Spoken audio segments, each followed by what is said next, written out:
Hello, welcome to PlayStation Access. My name is Rob. Joining us today is Dave. Hello. I have been playing Kingdom Come Deliverance 2, Dave. Yeah, I know, you show off. And enjoying it immensely. So the game is almost upon us. It's out on the 4th of February. As usual, it's one of those role-playing games where I've been really trying to be disciplined about following the story. But every time I go anywhere, I am always just pulled aside or distracted by something you want to explore. It's that classic role-playing conundrum. Yeah. Like, I don't want to be missing out on anything. I want to be making sure I'm absorbing as much of the world as possible, not rushing through it.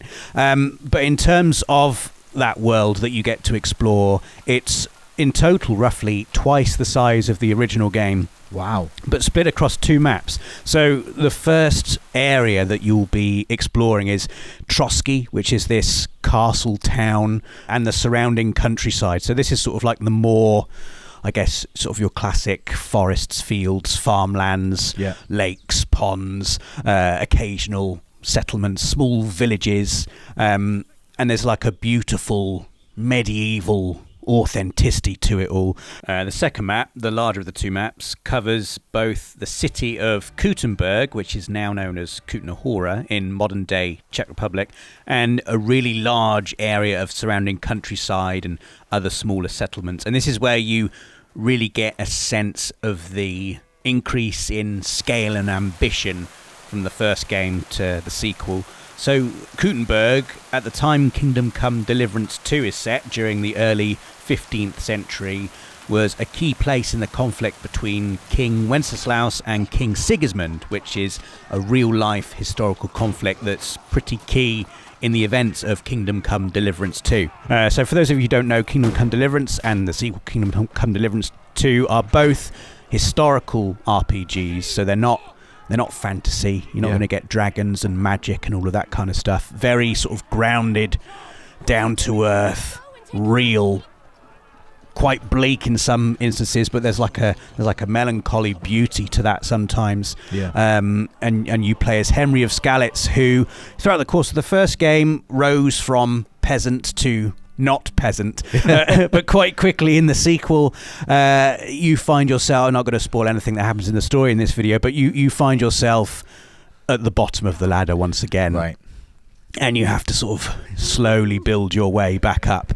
And certainly for the first few hours of the game, it can feel like everything is against you. And typically I think we get spoiled, I think, and mollycoddled by your typical fantasy role-playing games in this day and age. You know, you're always the hero, you're always the chosen one. Yes. You do something and the king applauds you and gives you an amazing set of armor and loads of money and a house. And you know, everything always revolves around you, to the extent where you turn up in town and it's like everyone's lives have been on pause waiting for you, the hero, to arrive to solve all of their problems. It doesn't feel like that in Kingdom Come Deliverance 2 at all. And I find that incredibly refreshing and liberating in a way. Because no one really cares who you are. Like, you start the game with, the start of it, you're with your friend Sir Hans, who you met in the first game. A nobleman, bit young, naive, bit cocky. It gets people's backs up, basically.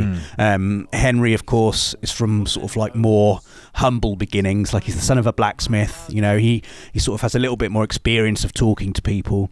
There's a good bond between them, but they often find themselves in trouble. And just navigating this world as a lowborn person, as Henry, who doesn't really have any kind of status, you really have to deliberate what you choose to do in any kind of encounter. Even something as simple as speaking to an innkeeper, trying to get a room for the night. Can I spend the night here? Not a chance.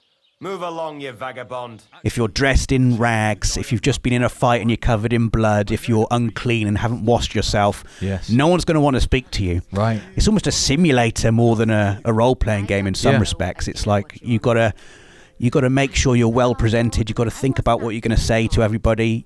quite often you'll get a choice to persuade or intimidate or to bribe, and knowing who is susceptible to what is sort of like really key. Even if you have like really good stats in bribery, say, if you try and bribe the bailiff or like a local person who has a lot of honor, it doesn't matter how good your stats are in that area. It's not going to happen. The best outcome you can expect is to be told to go away. The worst outcome is to be killed. Which, oh God.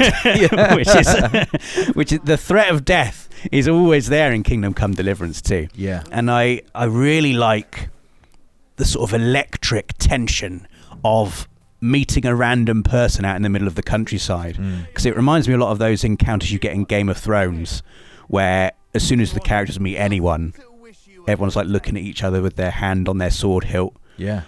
Who are you? What are you doing here? Are we enemies? And if the conversation goes wrong, you can often find yourself in a fight. And in Kingdom Come Deliverance 2, if you find yourself in a fight, there's like a 50% chance you're going to die. Wow. At least until you sort of like get the hang of the combat system. Because it's, you know, it is brutal. Like I've had situations where I've just been in a fight with just like a random farmer and won, but been on the brink of death.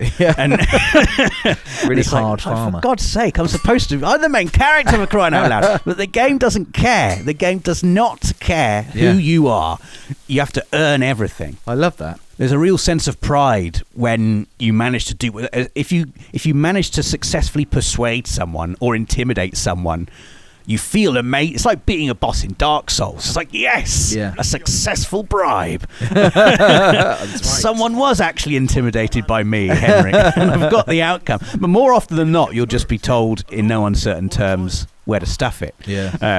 Which again, I really like it. Like it's either the most terrifying game or it's the most relaxing game, depending on how you choose to play it. And my strategy, again, at least in the early hours, until you start to build yourself up, till you start to find yourself some decent armor, a decent weapon, you get the hang of the combat system a little bit more, so you can at least go into combat scenarios feeling at least prepared to a certain degree.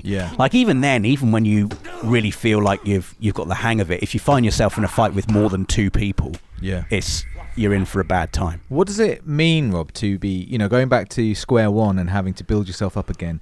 Is that a case of earning money? Is it a case of finding, making allies? Is it a case of gaining renown? It's pretty much all of those things. Right, okay. You are literally half naked, no money, no horse, on the brink of death. It's pretty bad. One of the most brutal sequel resets I think I've experienced ever. There's a little tiny prologue bit at the start of the game where you have some nice armor and a horse. And again, without wanting to spoil things, it quickly all goes very wrong. You've got, no one's heard of you. You're in like you're there to deliver a message to Trotsky, so you're not in like the original area of the game. So no one knows your name. Sir Hans is like, I'm an emissary from like Sir Hanush of Lipa, and everyone's like, Sir what of where? Sir who of where? People are accusing you of making up the place that you're from. It's it's all gone wrong, and so you are starting from scratch, to the point where like in the first couple of hours, the best thing that happened to me was I found a dead bandit on the road, and I just was able to loot all of his armor. Free loot. Like, Thank God, it feels good. Like, even a room at the local inn costs 12 groschen for the night, and that's like, oh man, how do I scrape together 12 groschen?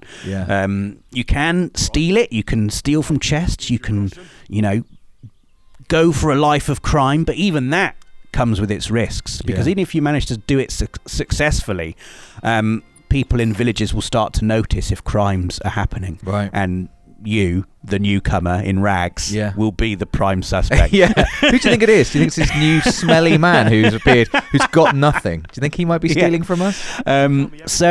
It's role playing with an edge where you can't just go in hammering the attack button and fighting your way out of all encounters that go wrong. You've got to really think, and there's like a real sort of excitement to doing that, I think. But as well as being terrifying and tense, there's also a real relaxing quality to the world as well, whereby if you want to, like, almost forget you're playing a video game at some points, just take a nice stroll through the beautiful countryside, I spent one play session simply just picking herbs and making potions. No, right. And then this storm rolled in as well, and I was on the top of a hill, and I just got to watch this storm sort of like sweep across the countryside. Yeah. Thunder in the distance. Incredibly relaxing sound of rain. I don't know how they've done the sounds, but maybe they went out and captured some real life rain. Yeah. But it sounds amazing, and it was the most relaxing experience ever. That's cool. The alchemy too, when you actually make the potions, my god, it's so cool. It's everything in this game is so deliberate. So it's not just select your ingredients, press X, and the potion magically appears. You've got to select what you want the potion base to be that like water or oil or wine. Pour that into your cauldron. Bring the cauldron down onto the heat. You've got to pump the bellows to make the flames go up and make the cauldron boil. Then you have to read the recipe book and actually take the required measurements of herbs, right. Put the right measurements in, and you might have to say boil a particular herb for 2 turns, and there's a little hourglass when you turn it over, and all the sand drains through. That counts as 1 turn. Right. If you overboil it, the potion won't be as strong. Certain herbs you have to grind in a pestle and mortar.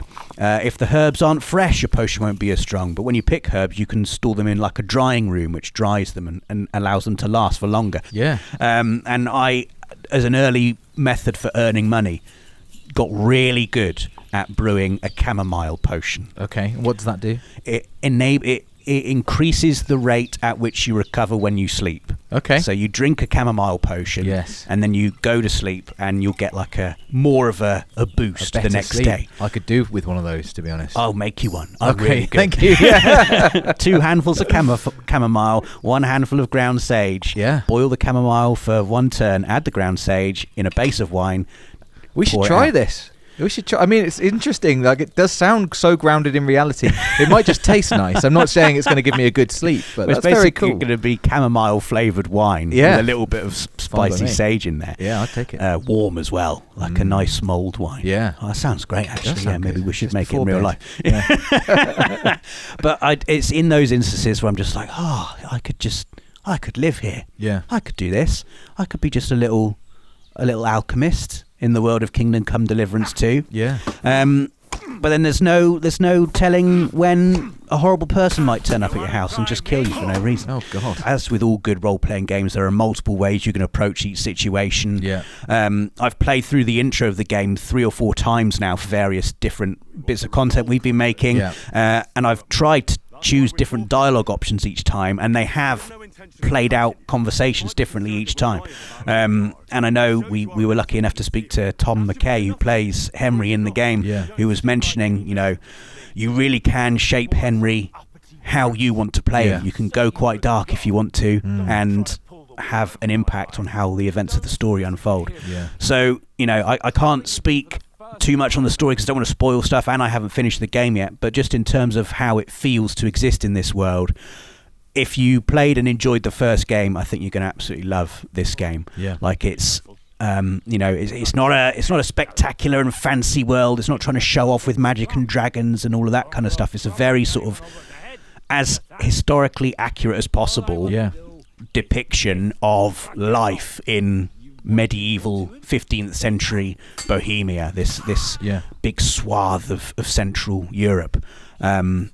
I absolutely love it. I think it's so much fun to exist in. Yeah, well, that is exciting, and it is unusual that it's something different. And medieval times were brutal. They don't need to add dragons or anything to make it more scary or difficult to live in. It was a difficult time, and all of that sounds very cool. The people who are scary. Yes, it's very strange. They were just living lives like us, except there was less lawfulness and as you said, it's fascinating, the idea of just going to a new place and being completely unknown with no way to prove who you are. Yeah. If people don't know who you are and they don't know who you're talking about, it's just like you're a nobody here. But also looking for a job seems like there's a simplicity to it. You just walk up to someone in the tavern. It's like, I'm a blacksmith's son, and the blacksmith will be like, "Oh, I was looking for help. Yeah. Come over. I'll pay you to do some stuff." Yeah. Great. No LinkedIn. Yes. No CVs. Imagine. Simpler times. Yes, very simple. But more dangerous times. True. Well, that is Kingdom Come Deliverance 2. If you're looking forward to the game or planning on picking up the game, please do let us know in the comments. Also, keep an eye on the channel because we've got lots of very exciting Kingdom Come Deliverance 2 content, either up already or coming very soon. So check back for that. And we will see you again in the next video. Thanks for watching.